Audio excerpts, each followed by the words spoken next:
The nursery was hidden behind a wall that should not have existed. Ilara Dawnford had lived in the royal palace of Catherine for 5 years. She had memorized every corridor, every stairwell, and every forgotten passage that the servants used when they did not wish to be seen. She knew which doors led to storage rooms filled with moth-eaten tapestries, and which ones opened onto balconies overlooking the Silvara Mountains. She knew this palace the way she knew her own heartbeat, which was to say, intimately, unconsciously, and without effort. And yet, she had never seen this door before. It was tucked behind a heavy curtain in the east wing, a section of the palace that Raphael had always told her was structurally unsound, dangerous, off-limits. She had accepted the explanation without question, because she had trusted him with the kind of faith that leaves no room for suspicion. But trust has a way of crumbling when a queen discovers she has been lied to. The afternoon had begun innocently enough. A lost earring. A search that had taken her through rooms she rarely visited. A curtain brushed aside by accident, revealing a door that was not locked, but merely concealed. And behind that door, a staircase. And at the top of that staircase, a room painted in soft blues and greens, filled with wooden toys and small blankets, and a carved crib that bore the royal crest of House Ashbourne on its headboard. Ilara stood in the doorway and felt the ground beneath her feet dissolve into nothing. A child's things. Not old relics. Not forgotten heirlooms from some previous generation. These were current. The blankets were freshly laundered. The toys showed the wear of small hands that had played with them recently. A cup of milk sat on a low table beside a half-eaten biscuit, and the milk was still cold to the touch. Someone had been here within the hour. A child had been here within the hour. In a hidden room. In her husband's palace. In a wing he had forbidden her from entering. Her hands began to shake. For half a decade, Ilara had endured the whispers, the pitying glances from courtiers who thought she could not see them, the council meetings where the topic of succession was raised with increasing urgency, and Raphael, Alpha King of Catherine, would silence the discussion with a snarl that shook the chandeliers. Years of trying, years of herbs and prayers and the careful tracking of moon cycles, years of watching her body betray her month after month, each failure carving a deeper wound into the place where hope had once lived. The kingdom needed an heir, the bloodline demanded continuation, and she, the queen, the Alpha King's chosen mate, had failed to provide one, or so she had believed. Ilara picked up a small wooden wolf from the floor. It was carved with extraordinary skill, every detail of its fur rendered in miniature. The kind of toy a father might commission for a child he loved. She turned it over in her trembling fingers and found an inscription burned into the base. For my son, my blood, my secret. The wooden wolf slipped from her hand and struck the floor with a sound that seemed to echo through the entire palace. His son. Raphael had a son. An heir existed. A child of the Alpha King's blood, hidden in a secret room in a forbidden wing while his queen spent years destroying herself with grief and shame over her inability to conceive. Not their inability. Hers. That was how the court had framed it. That was how the whispers went. The king is strong. The king is virile. And the king is everything an alpha should be. The problem must lie with the queen. And Raphael had let them believe it. Had let her believe it. Had held her while she wept into his chest after another failed cycle, and told her that it did not matter, that he loved her regardless, that an heir would come in time.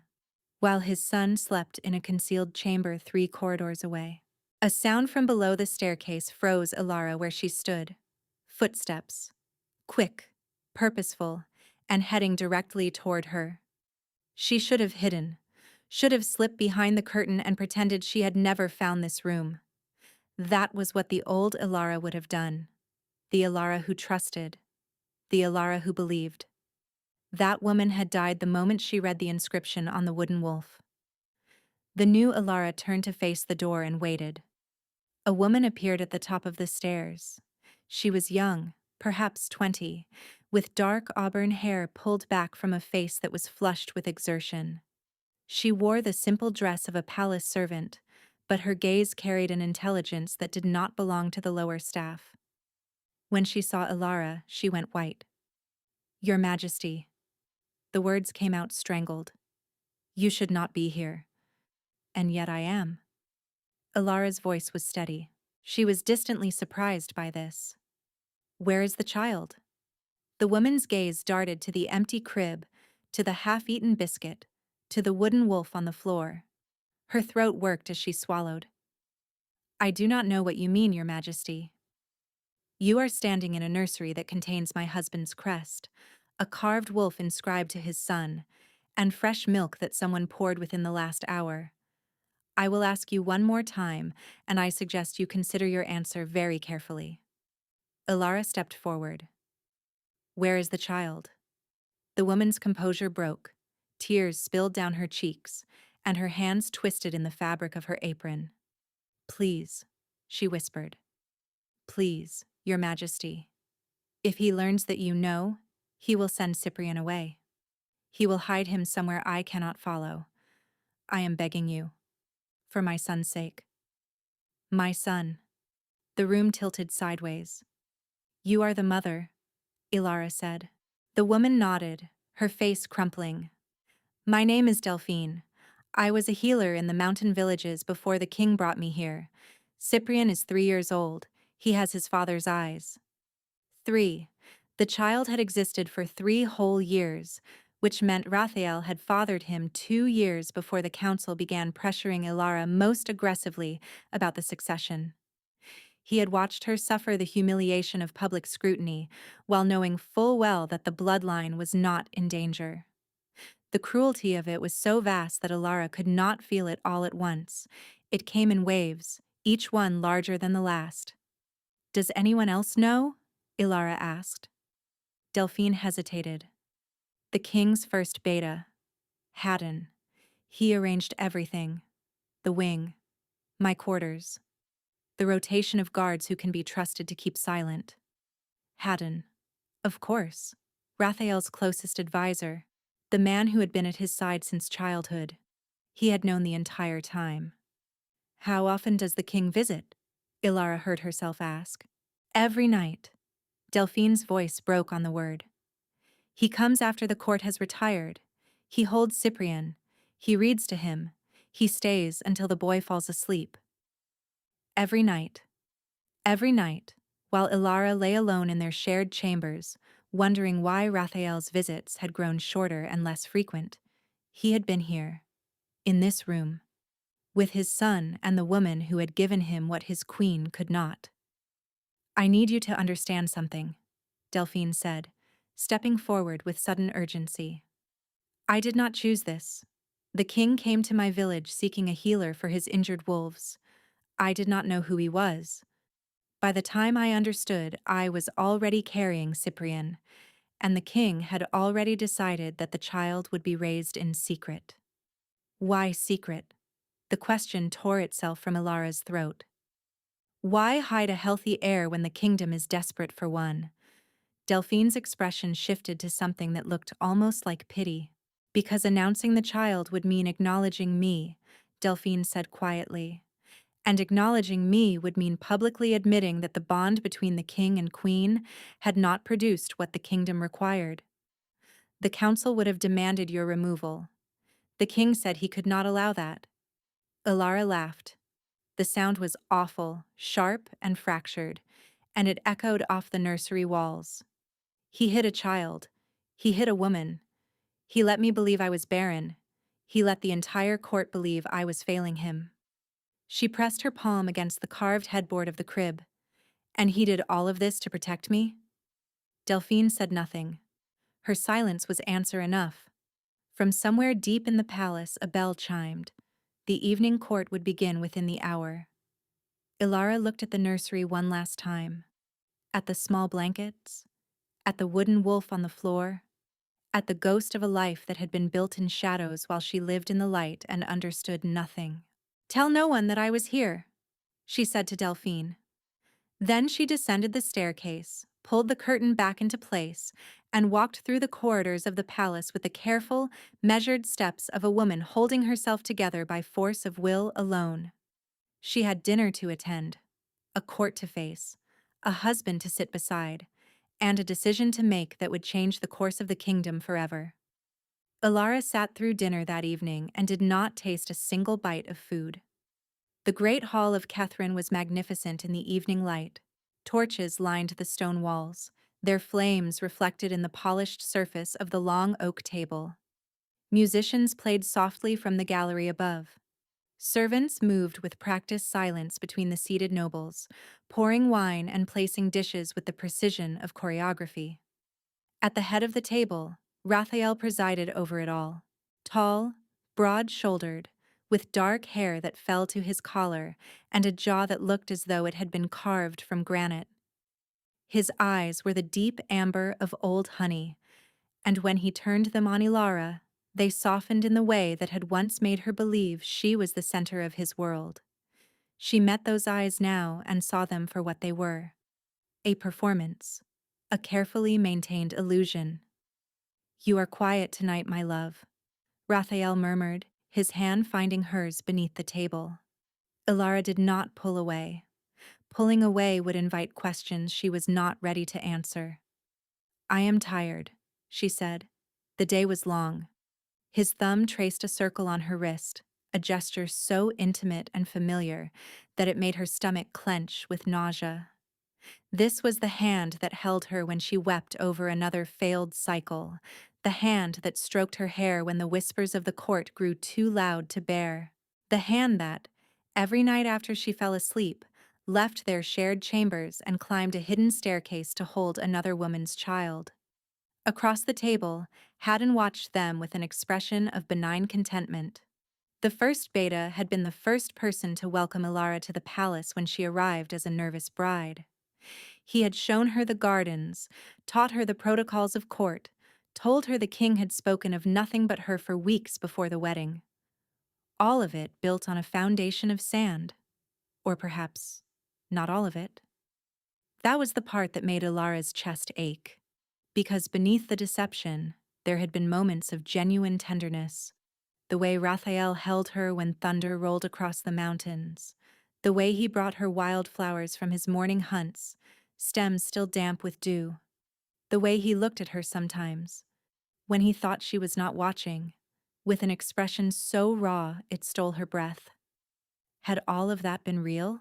Could a man love his wife and still deceive her so completely? After dinner, she excused herself before Raphael could suggest they walk together. She stood beneath the stars in the private courtyard until her breathing steadied. Her mother, the daughter of a minor pack leader from the Western Valleys, had always said that anger was a flame. Useful for seeing clearly in the dark, but fatal if you let it burn without direction.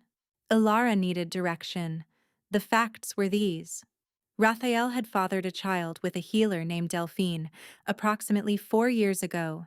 The child, Cyprian, was 3 and had been raised in a concealed room within the palace. Haddon had orchestrated the concealment. Raphael visited nightly. The rest of the court, including Ilara, had been kept ignorant. But there were facts she did not yet have. Had the relationship with Delphine been a single encounter or an ongoing affair? Did Raphael love the woman? Why had he chosen to hide the child rather than announce him? And most importantly, had Raphael ever truly intended to tell Ilara the truth? Or would Cyprian have remained a shadow forever? She needed answers she could not get from Raphael himself, because the moment he learned she knew, he would construct explanations designed to manage her response. He was the Alpha King.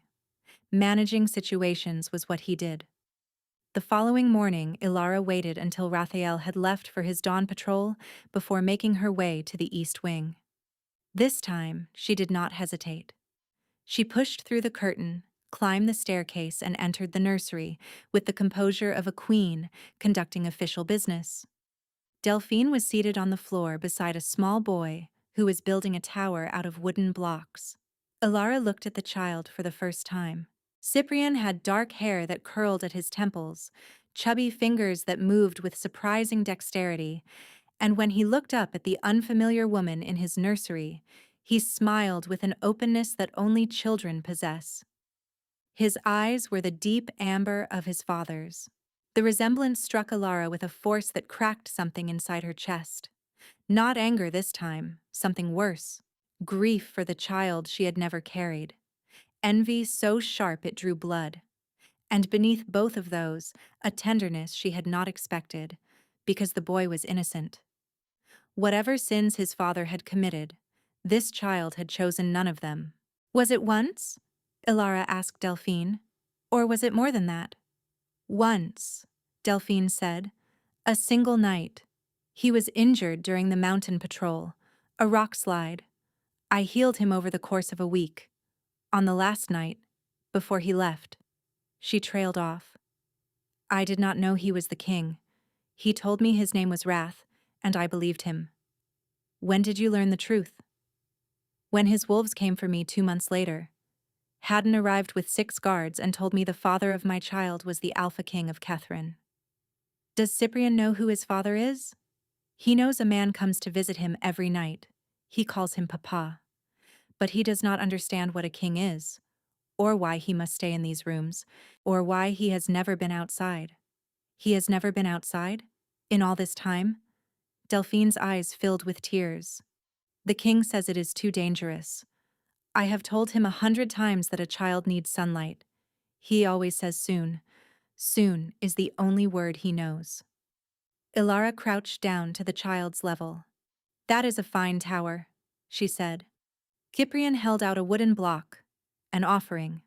The simple, uncomplicated generosity of a child who did not yet understand that the world was full of people who took without giving. Ilara accepted the block and placed it carefully on top of his tower. Cyprian beamed. Then he pressed his small palm flat against the block and closed his eyes. And for the briefest moment, Ilara thought she saw a faint shimmer of warmth pass through the wood. A glow, barely visible, like candlelight seen through frosted glass. She blinked, and it was gone. He does that sometimes, Delphine whispered, her face pale. He says his friend Bright lives inside his chest and comes out through his hands. I do not know what it means. Ilara looked at the boy with new eyes. A wolf spirit awakening at 3 years old was unusual enough, but this, whatever this was, felt like something older, something deeper. She rose and spoke with a clarity that surprised them both. I will not betray your secret. Not because I wish to protect Raphael, but because that child has done nothing wrong, and I will not be the reason his life is thrown into chaos. She paused at the top of the staircase. But I will have the truth from my husband. All of it. And I will decide for myself what happens next. Ilara chose the night of the solstice feast to break her silence. The decision was deliberate. The solstice was the largest gathering of the year, drawing pack leaders and noble houses from every corner of the kingdom. The great hall would be filled with hundreds of wolves, all watching the Alpha King and his queen for signs of strength, unity, and the promise of an heir that never seemed to arrive. Ilara wanted witnesses, not for a public spectacle, but she wanted the weight of their expectations pressing down on Raphael's shoulders when she finally forced the truth into the open. She had spent 2 weeks preparing. In those 2 weeks, she had visited Cyprian's room 4 more times. She had learned that he loved the color blue, that he was afraid of loud noises, and that his imaginary friend Bright had grown stronger. Once, while Cyprian was stacking blocks, the entire tower had glowed faintly golden before toppling over. Delphine had caught Ilara's eye across the room, and neither of them had spoken about what they saw.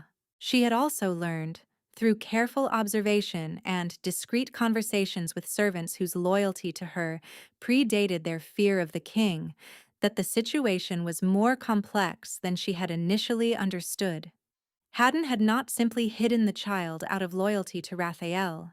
He had done so because of a specific threat. House Galvane, The second most powerful family in the kingdom, had been agitating for years to place their own bloodline on the throne.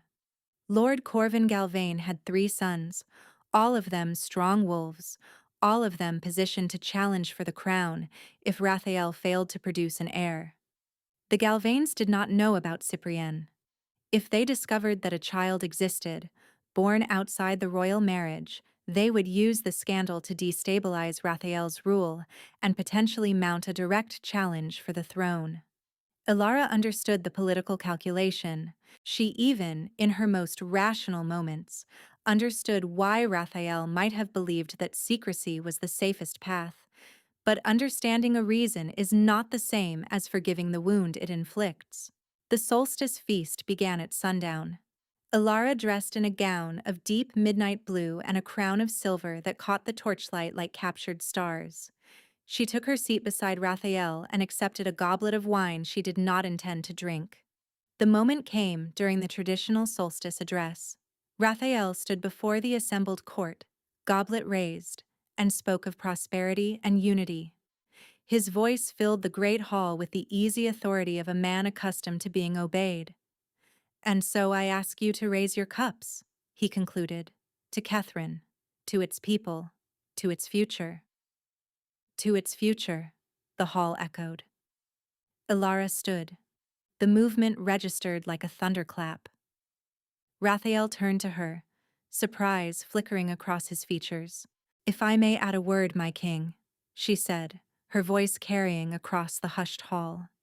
He inclined his head. "Of course, my queen." Ilara turned to face the hall. Hundreds of faces looked back at her. Pack leaders, warriors, nobles who had spent years watching her with a mixture of sympathy and contempt. "The king speaks of the future," Ilara said, "and the future of any kingdom rests upon the question of succession. I know this weighs upon many of your minds. It has certainly weighed upon mine."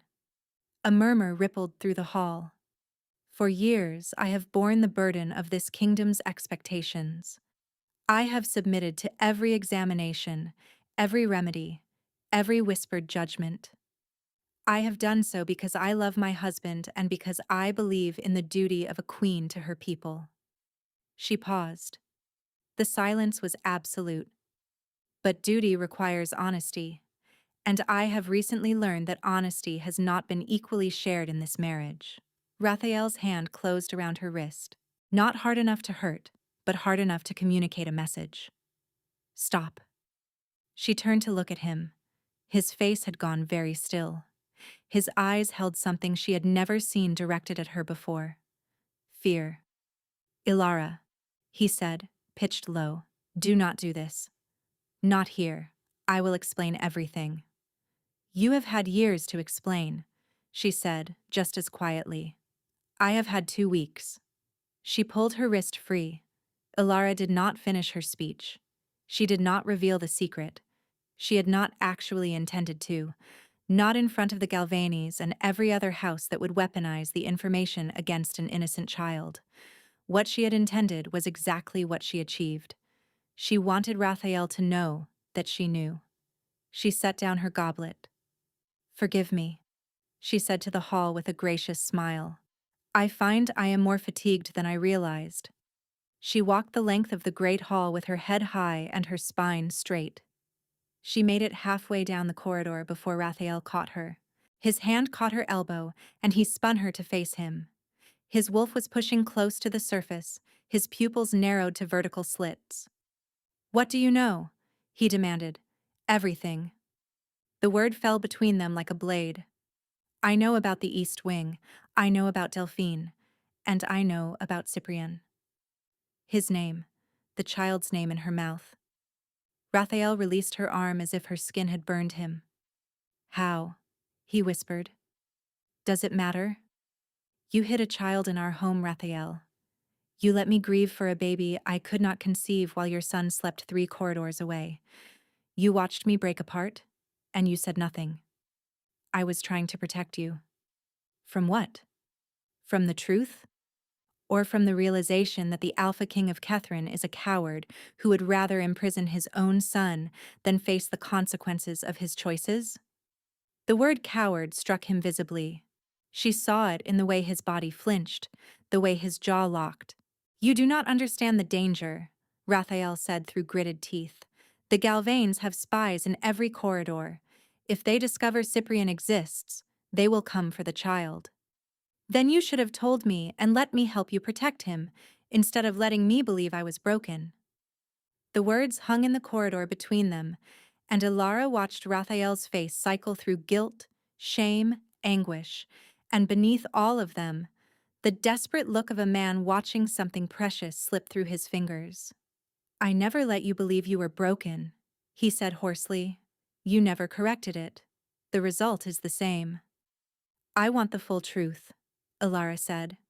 "Tomorrow morning, in the council chamber, with Haddon present, since he apparently knows more about my marriage than I do." Raphael's shoulders dropped, and for the first time since their wedding, Ilara saw the Alpha King look defeated. "Tomorrow," he agreed. Ilara turned and walked away from him. She did not look back. If she had, she would have seen Raphael standing alone in the torchlit corridor, his hand pressed over his heart, his eyes bright with unshed tears. And she would have heard, so softly that only a wolf's ears could have caught it, the sound of her name spoken like a prayer by a man who knew he was about to lose everything. But Ilara had reached the end of prayers. Now she would settle for the truth, whatever it cost them both. The council chamber was cold at dawn. Ilara had arrived first, deliberately. She wanted to be seated when Raphael entered. She wanted him to walk toward her. A small thing, perhaps, but power lived in small things, and she had spent too long surrendering them. The chamber was a circular room at the heart of the palace, its walls lined with the banners of every noble house. The Ashbourne crest hung largest at the north wall, a black wolf beneath a crescent moon. Beside it, the Galvane serpent coiled in silver thread. Haddon arrived next. The first beta entered with the cautious stride of a man who knew he was walking into a situation he could not control. "Before the king arrives," Ilara said, "I want to hear it from you." "Why?" "Because I believed it was the only way to keep everyone alive." "Explain." "When Raphael returned from the mountain villages, my first instinct was the same as yours. Tell the truth. Face the consequences." Haddon paused. "Then I received intelligence from our sources inside House Galvane." "What intelligence?"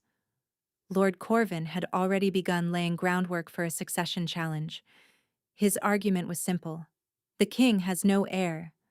The bloodline dies with Raphael, and the strongest house should claim the throne. How would Cyprian's existence have made it worse? Because of the manner of his conception. A child born outside the royal bond, to a common healer. Corvin would have used it as proof of the king's recklessness, proof that Raphael was unfit to rule. And you could not have countered that argument? Not without revealing something else, something that made the secrecy essential. The chamber door opened. Raphael stood in the doorway, and Ilara saw immediately that he had not slept. The shadows beneath his eyes were deep as bruises. He wore no crown, no ceremonial garments. Just a simple tunic, as though he had dressed without thinking. He looked like a man walking to his own execution. "Haddon was about to tell me something essential," Ilara said. "I suggest you let him finish." "Tell her," Raphael said quietly. "All of it." Haddon drew a breath. "When Delphine was brought to the palace, our healers examined her as a matter of protocol. They discovered something unusual. Delphine carries the markers of the Ashvale line." The name landed in the room like a stone dropped into still water. Ilara knew the Ashvale history. Every wolf in Kethrin did. The Ashvales had been the original ruling bloodline before the Ashbournes rose to power 6 generations ago. They had been systematically hunted, their families scattered, their name erased. The last known Ashvale had died 80 years ago, or so the histories claimed. Delphine is a descendant of the original royal house, Ilara said slowly. She does not know it. Her family has lived in the mountain villages for generations, but the markers are unmistakable. Which means Cyprian carries both Ashbourne and Ashvale blood. The first child in 6 generations to unite both royal lines, Raphael spoke for the first time. The convergence prophecy, a wolf of unprecedented power. You are telling me that your son is not simply a political inconvenience, he is a prophetic fulfillment. I am telling you that if the Galvanes discover what Cyprian is, they will kill him. Raphael's hands gripped the edge of the table. Corvin Galvane would murder a boy in his crib before allowing that child to reach maturity. Ilara looked at Haddon. Is this true? We have intercepted communications from Galvane agents referencing the convergence child.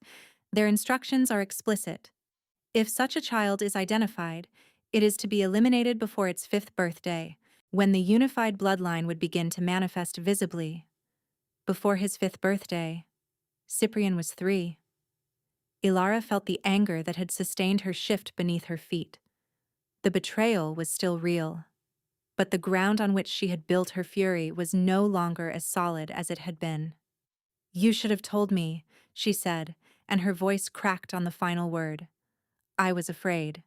The admission seemed to cost him something vital. The Alpha King, who had never shown fear before any enemy, sat before his wife with his defenses stripped away. I was afraid you would leave, that you would look at me the way you are looking at me now, and that I would lose you. So instead, you chose to lose me slowly, one lie at a time. Raphael closed his eyes. When he opened them, they were wet. I told myself I was protecting you, protecting Cyprian, protecting the kingdom. I built an entire architecture of justification, and I believed every word of it, because the alternative was admitting that I had failed the person I love most in this world. The person I love most. Ilara heard the words and felt them collide with the wall she had spent 2 weeks building around her heart. The wall held, but barely. Love does not look like this, Raphael. Love does not hide children in sealed rooms. Love does not watch its partner grieve and say nothing. Love does not make decisions for someone and call it protection. I know. His voice was barely audible. I know all of that now. I have known it for a long time. Every night when I left Cyprian and returned to our chambers and found you sleeping, I would stand in the doorway and hate myself for what I was doing, for what I had become.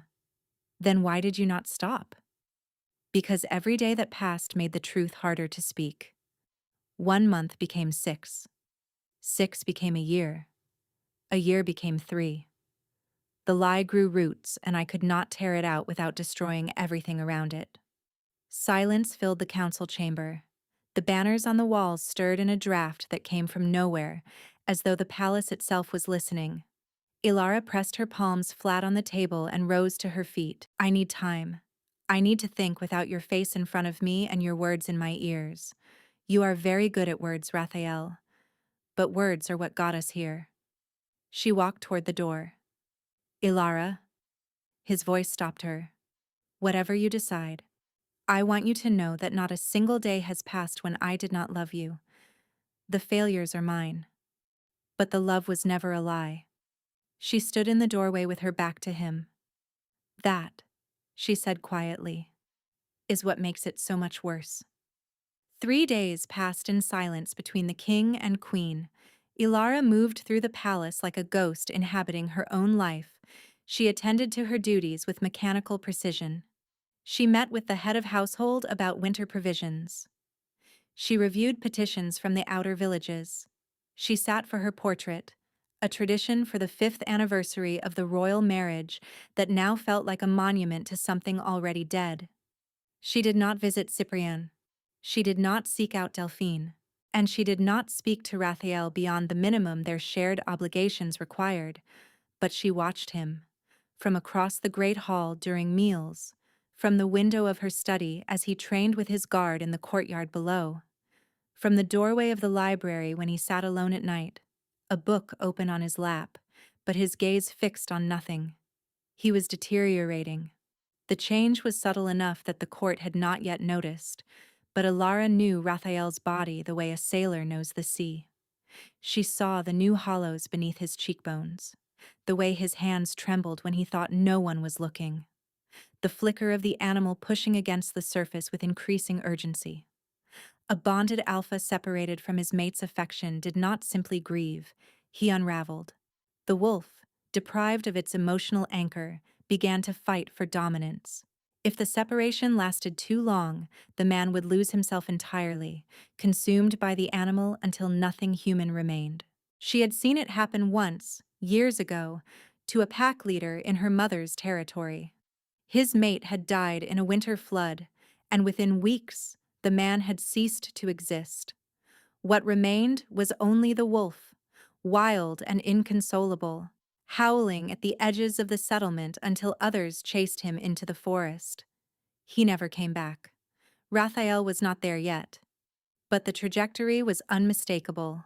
His temper flared at council meetings over matters that would not have bothered him a month ago. His appetite had diminished visibly. Twice, Ilara had seen his wolf push so close to the surface that his teeth lengthened in the middle of a conversation, and he had to grip the edge of whatever table was nearest until the shift receded. Part of her, the part that still loved him with a ferocity she could not extinguish, wanted to reach across the distance and pull him back. The mate bond hummed between them constantly, a thread of connection she could feel even when she wished she could not. All it would take was a touch, a word of forgiveness, a signal that the bridge between them was still standing. But forgiveness given too quickly was not forgiveness. It was surrender. And Ilara had surrendered enough. On the fourth morning, something changed. A servant appeared at her study with a message from the border garrison. Ilara opened it, expecting the usual reports. The letter was not from the border garrison. It bore no seal, no signature. Only 3 lines in an elegant script she did not recognize. The queen should ask her husband how the healer woman truly came to the palace. The king's version omits the most important detail. Not all wolves who enter the Ashbourne den leave with their freedom. Ilara read the words twice. Then she folded the letter carefully and walked directly to the east wing. Delphine was alone. Cyprien was napping, his small chest rising and falling with peaceful rhythm. A half-finished drawing lay on the table. "When the wolves came for you," Ilara said carefully. "When Haddon arrived with his guards. Did you want to come?" Delphine's expression did not change, but something shifted behind her eyes. "Haddon told me that the king wished to provide for his child, that Cyprien would have the best of everything." She paused. "He also told me that if I refused, the king would exercise his right to claim the child under royal prerogative. Cyprien would come to the palace regardless. The only question was whether his mother would come with him." The air in the room seemed to thin. "He threatened to take your son," Ilara said. "He presented it as a kindness. Come willingly, and you will be together. Refuse, and the child comes alone." Delphine's voice was steady, but her hands gripped the fabric of her skirt. "I was 17, Your Majesty. I had no family left, no resources. What would you have done?" "You are not a guest here," Ilara said slowly. "You are a prisoner. I am a mother who is permitted to remain with her child. The distinction between that and imprisonment depends largely on who is describing it." Something fundamental shifted in Ilara's understanding. This was not simply a husband hiding an inconvenient truth. This was a king who had used his authority to uproot a teenage girl from her home and deny her access to the outside world, all while telling himself it was necessary. "Has he been kind to you?" Ilara asked. "He has never raised a hand or his voice. He brings gifts for Cyprien. He is gentle when he visits." Delphine looked down at her hands. But kindness from someone who holds your freedom is not the same as kindness from someone who does not. A gilded cage is still a cage, Your Majesty. The bird inside it may sing, but not because it is happy. Ilara sat down on the floor beside the crib.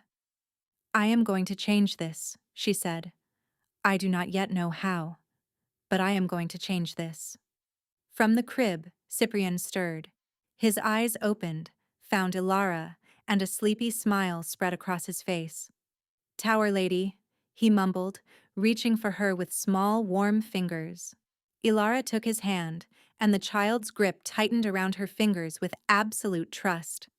Where his skin touched hers, she felt a faint warmth, barely perceptible, like holding a cup of tea through thick cloth. Bright, she thought, the friend who lived inside his chest. Something crystallized in her mind. She would not leave this palace. She would not abandon Cyprian. She would not let Delphine remain a prisoner. And she would not let the Galvanes or anyone else harm this small boy who called her Tower Lady and smiled at her with his father's warmth. She stayed until Cyprian fell back asleep, his hand still curled around her finger. Then she rose, met Delphine's eyes, and spoke 3 words that changed everything. I have a plan. Ilara spent 2 days building the framework for what she intended to do, and on the 3rd day, she went to war. Not with swords, not with wolves, with something far more dangerous: information. She summoned Haddon to her private study and laid the anonymous letter on the desk between them. Haddon read it. His scent spiked with fear beneath his careful composure. Did you threaten Delphine with the removal of her child in order to compel her cooperation? I presented the king's wishes clearly and… Haddon. Ilara's voice was quiet, but the authority in it silenced the beta mid-sentence. Did you tell a 17-year-old girl that her son would be taken from her if she refused to come to this palace? The silence lasted 4 heartbeats. Yes, Haddon said. On my own judgment. Raphael did not give that specific instruction. He told me to bring Delphine and the child safely. The method was left to my discretion. Your discretion included coercion.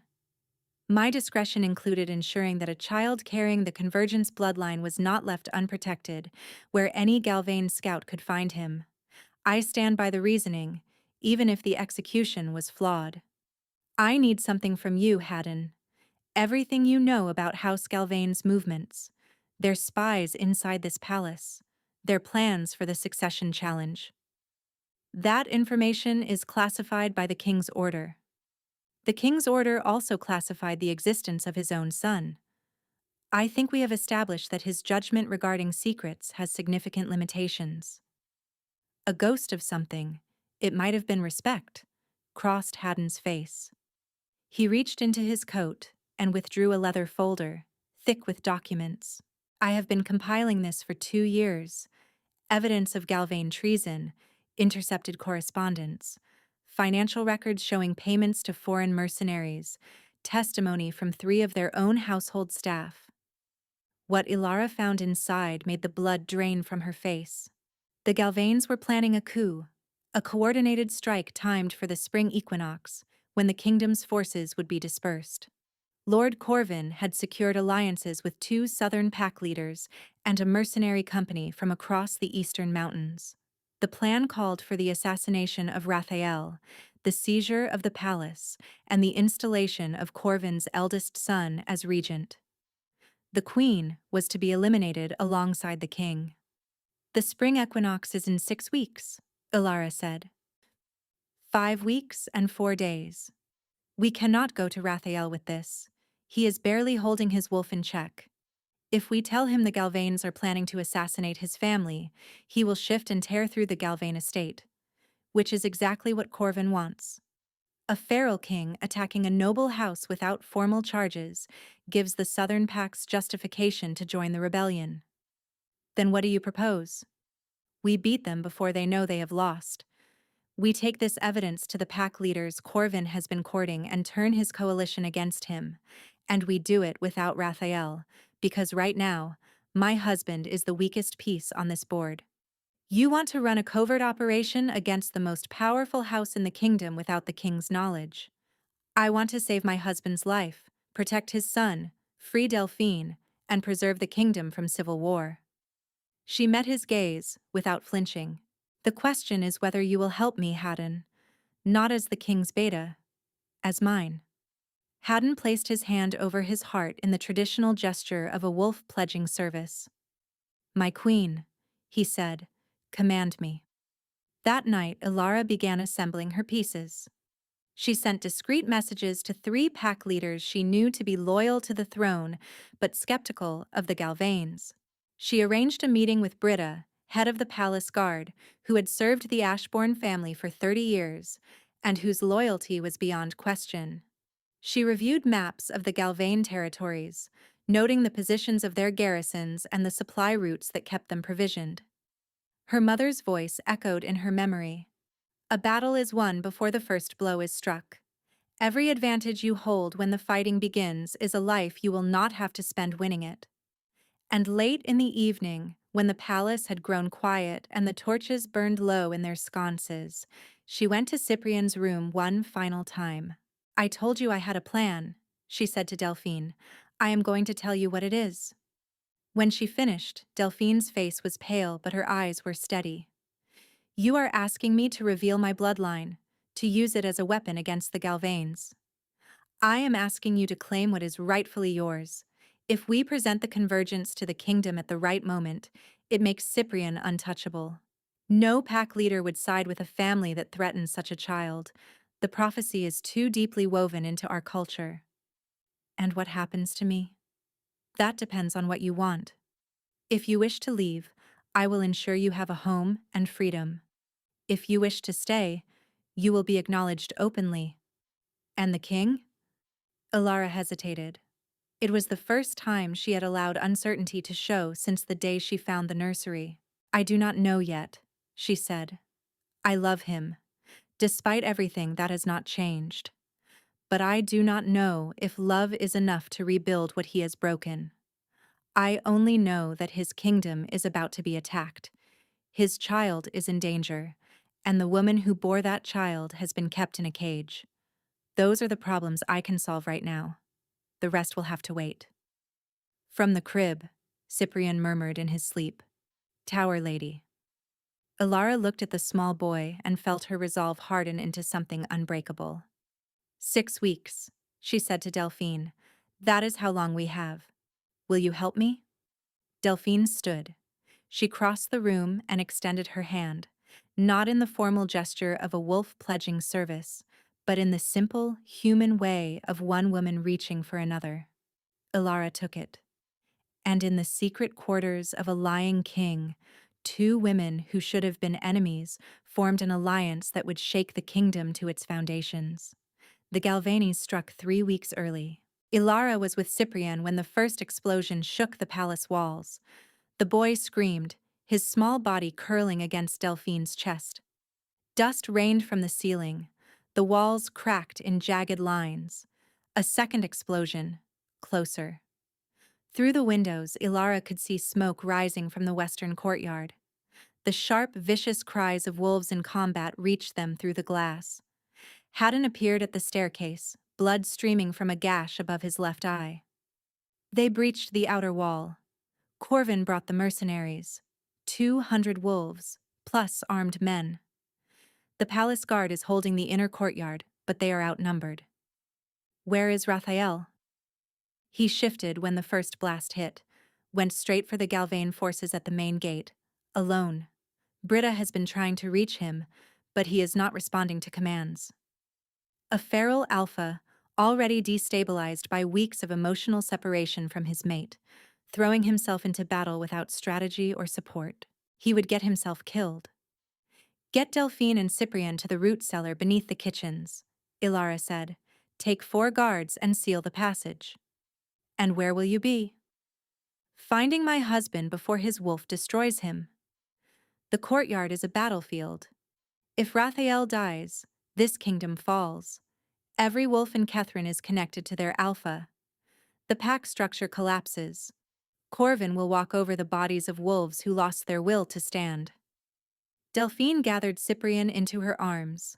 As they moved toward the staircase, she paused beside Ilara. Bring him back, she said. Whatever he has done, that boy needs his father. Then Ilara ran. The inner courtyard was devastation. The western wall had been breached by some kind of explosive device, rubble strewn across the flagstones in jagged heaps. Galvane wolves, identifiable by the silver bands painted across their muzzles, fought in coordinated formations against the palace guard. Steel clashed against claw. Fallen wolves lay motionless on the stones, some in shifted form, some inhuman, and the air was thick with the sounds of combat from every direction. And at the center of it all, surrounded by a ring of fallen enemies, stood the largest wolf Ilara had ever seen. Raphael's wolf form was enormous, his black fur matted with blood. His eyes burned with a light that was no longer rational. He moved with devastating speed, tearing through any wolf that came near, but his movements were erratic, uncontrolled. He was not defending a position. He was not protecting a flank. He was simply destroying everything within reach. A feral alpha in the grip of his wolf. The thing Ilara had watched him drifting toward for weeks had finally arrived, and the sight of it was more terrifying than the battle that raged around him. Ilara stepped into the courtyard. "Raphael!" she shouted. The black wolf did not respond. Too far gone. She closed her eyes and reached for the bond. It was still there. Battered. Thinned by weeks of silence to something fragile as spider silk. But it was there, the golden thread connecting her soul to his. She did not send words. Words were human things, and the creature in the courtyard was not operating in human terms. Instead, she sent feeling. The memory of his hand in hers on their wedding night. The warmth of his body against her back during winter storms. The sound of his laugh, rare and real, when something genuinely surprised him. The way he whispered her name in the darkness as if it were the only word that mattered. She sent him everything. The love and the fury and the grief and the stubborn, irrational refusal to let him go, even now, even after everything he had done. She sent him the image of Cyprian reaching for her with a wooden block and calling her tower lady. She sent him the sound of a small boy laughing for the first time on grass he had never touched. She sent him years of love, including the parts that were broken. The black wolf froze mid-stride. His massive head swung toward her. For a terrible moment, the wolf stared with the flat gaze of a predator evaluating prey. Then something shifted. A flicker. A crack in the feral armor. He whimpered. Ilara walked toward him. Through the fighting. Through the smoke. Wolves parted around her as if she were made of flame. She placed her hands on either side of his massive face. "Come back to me," she said. "I am angry with you. I may be angry with you for a very long time, but I am here, and I need you here too. Not the wolf. You, Raphael. Come back." The shift happened slowly. Bones reformed. Fur receded, until a man knelt before her on the cold stones, naked and shaking and gasping for air. He looked up at her with eyes that were human again. Broken, but human. "Ilara," he said, and her name sounded like a man finding water after crossing a desert. "Later," she said, pulling a cloak from a fallen guard and wrapping it around his shoulders. "We have a kingdom to save first. Corvin is inside the palace. He went for the throne room. Then we go to the throne room. I have evidence of his treason. I have allies he does not know about. And I have the truth about your son. You cannot reveal Cyprian. The danger. The danger is already here. The secret you kept to protect him has done nothing except leave us unprepared. It is time to stop hiding." Together, they walked into the heart of the storm. The throne room of Catherine was the oldest chamber in the palace, its vaulted ceiling supported by pillars carved from the mountain itself. Lord Corvin Galvane sat on the Ashbourne throne. He was lean and sharp-featured, with silver hair and pale gray eyes that held calculating patience. His 3 sons flanked him, armed. 24 soldiers lined the walls. And kneeling before the stolen throne, bound and bleeding, were 6 members of the palace guard. Britta was among them. She met Ilara's eyes and gave a single, firm nod. Still fighting. "The queen arrives," Corvin said pleasantly. "And the king. Looking somewhat worse for wear." Raphael snarled, but Ilara placed a hand on his arm. "Lord Galvain," Ilara said, "you are sitting in a chair that does not belong to you. Chairs belong to those with the strength to claim them. Your husband's bloodline has grown weak. No heir in all these years. A king who cannot control his own wolf." He smiled. "We all know what the queen has failed to provide." "You are wrong about the heir," she said. The chamber went silent. "The Ashbourne bloodline has an heir. A son. Born of a woman who carries the blood of the Ashvale dynasty." "That is impossible. The Ashvales are extinct." "They were scattered. Not destroyed. Their blood survived until it converged with the Ashbourne line in a child who carries both. The convergence prophecy, Lord Galvain. It has already been fulfilled." "You are lying." "Haddon," Ilara called. The first beta stepped through a side entrance flanked by 4 wolves. He carried the folder of evidence, and beside him walked Delphine. She had left the root cellar. Haddon had made the decision to bring her, understanding in the chaos of battle what Ilara had understood for weeks, that the only way to end the Galvain threat permanently was to reveal the truth the Galvains feared most. Delphine stood in the doorway holding Cyprien.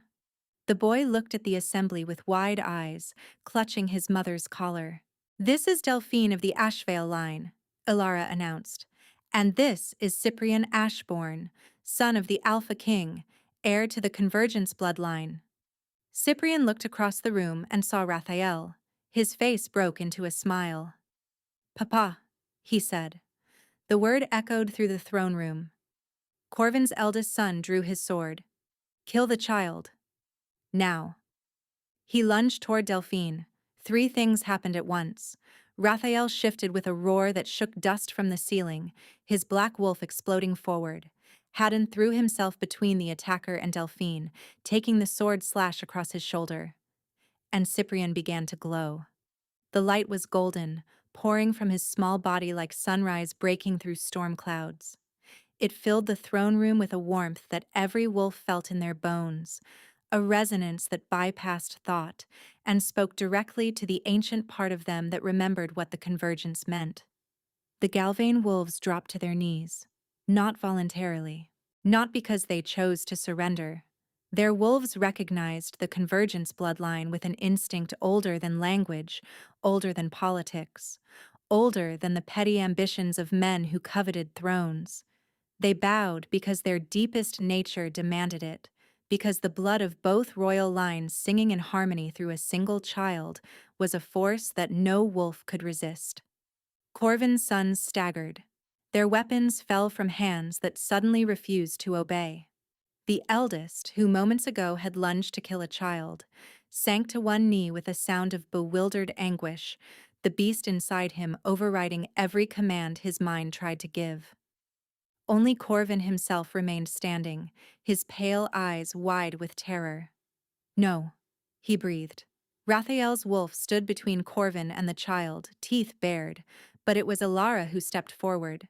"It is over, Lord Galvain. Your soldiers feel the truth. The convergence child exists. Your claim to the throne died the moment this boy drew his first breath." She picked up the sword Corvin's son had dropped. "Kneel or be put down. Those are the only choices remaining to you." Lord Corvin Galvain looked at the wolves bowing before a child, at the Alpha King's bared teeth, at the queen who held his son's sword with steady hands. He knelt. The Galvains were tried before the assembled pack leaders. Lord Corvin and his sons were stripped of their titles, their territories divided among loyal houses, and exiled beyond the eastern mountains. And Cyprien stepped outside for the first time in his life. Ilara carried him through the palace doors into the morning sunlight. Delphine walked beside her, blinking against the brightness. Raphael followed a few steps behind, his expression caught between joy and shame. The boy squinted at the sky. He reached toward it with both hands, his fingers grasping at clouds. "Big," he whispered. Then he looked down at the grass and wriggled until Ilara set him down. His bare toes touched the earth, and he laughed with a delight so pure that every wolf within earshot turned to listen. He ran, stumbling, unsteady, but running, the way children are supposed to run, without destination, with nothing but the sheer exhilaration of open space. Delphine fell to her knees and wept. Ilara crouched beside her and put an arm around the younger woman's shoulders. Later, she would learn that the anonymous letter had come from Britta, the head of the guard who had watched Delphine's confinement for years with growing unease and who had finally decided the queen deserved to know the full truth. But for now, none of that mattered. The two women watched together as a small boy discovered that the world was vast and bright and free. Raphael stood apart from them. He did not approach. He simply watched Cyprien and felt the weight of his choices with crushing clarity. That evening, Ilara found Raphael sitting alone in the council chamber. She sat down across from him. The full length of the table stretched between them. But the silence was different now. Not accusation. Two people trying to find their way back. "The council wants to formally acknowledge Cyprien as your heir," Ilara said. "I know. They also want to acknowledge Delphine's Ashvale heritage. I have offered her the position of royal healer, with quarters in the main wing, full freedom of movement, and a seat at the council table." She accepted. Raphael closed his eyes. "You have done what I should have done from the beginning." "Yes. Can you forgive me?" he asked. Ilara considered the question. She thought about the nursery, the years of suffering, the girl who was given the appearance of choice but not its substance, the love that had been real but insufficient. "I do not know," she said. "Forgiveness is not a decision. It is a process, and you have given me a great deal to process. I will wait, however long it takes. You will do more than wait. You will change. Not grand gestures. The small daily choices of a man who has learned that love without honesty is just another form of captivity." Raphael flinched at the word. Captivity. The same word that described what he had done to Delphine, what he had, in a different way, done to Ilara. "Do not swear," she said. "Show me." He nodded. And in the silence that followed, something fragile began to take root. Not the love they had lost. That could never be recovered in its original form, but something new, built on wreckage, tempered by pain, strengthened by the knowledge that they had survived the worst of each other. Months passed. Cyprien grew. He played in the palace gardens with the same wild energy he had shown on his first day outside, his laughter carrying through open windows and down corridors that had once been filled with silence and secrets. Delphine settled into her role as royal healer with a quiet authority that earned the court's respect. The windows in the east wing were torn out and replaced with glass that opened wide, and Cyprien's old quarters were converted into a sunlit study where he learned his letters and numbers and the history of both bloodlines that flowed through his veins. Raphael began rebuilding trust the way Ilara had asked. In small ways, daily ways. He told her the truth when the truth was difficult. He asked her opinions before making decisions that affected their family. He deferred to her judgment when his own was clouded by emotion. He visited Cyprien openly, not in secret, and he made sure Delphine was treated not as a hidden shame, but as the mother of his child and a woman of dignity and worth. He did not do it perfectly. There were setbacks. Moments when his instinct to protect through silence reasserted itself, and Ilara had to remind him, sometimes gently and sometimes not, that the old ways had nearly destroyed them all. But each time he caught himself. Each time he chose transparency over control. and each time the distance between them closed by another fraction. He did not ask for forgiveness again. He simply lived in a way that made forgiveness possible. And one evening, as the summer sun set behind the mountains and painted the sky in shades of amber and gold, Ilara walked into the council chamber and sat down beside Raphael instead of across from him. He looked at her, a question in his eyes. "I am not there yet," she said quietly, "but I am closer than I was yesterday. And tomorrow, I will be closer still." His hand found hers on the table. She let him hold it. From the garden below, Cyprian's voice floated up through the open window, high and bright and free. "Tower lady! Papa! Come see what I built." They rose together and went to find their son. Not because the wounds had healed, not because the trust had been fully restored, not because all sins were forgiven and all pain forgotten, but because healing is not a destination, it is a direction. And for the first time since she had found a hidden door behind a curtain in the east wing, Ilara Dawnford knew which direction she was walking. Forward, toward the light, toward the laughter of a child who had finally been set free. And beside her, step by step, walked the man who was learning, slowly and imperfectly, how to deserve the woman who had saved them all. Thank you so much for listening. I hope you enjoyed this story.